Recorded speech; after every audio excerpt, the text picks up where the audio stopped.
Hey everyone, so in this video I'm going to talk about how to hard reset Logitech Folio keyboard in 2025.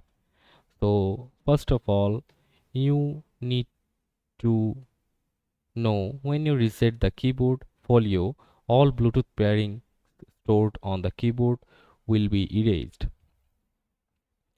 And if you have paired on iPad with your keyboard Folio, you'll need to delete the connection first.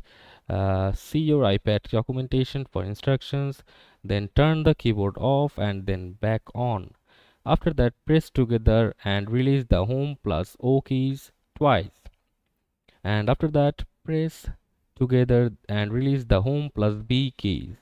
The LED will briefly blink orange. The orange blink is very short and easy to miss.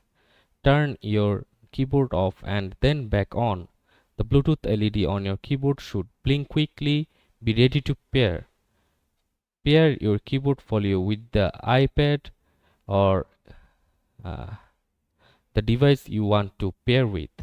And that's it for today's video. See you on the next one.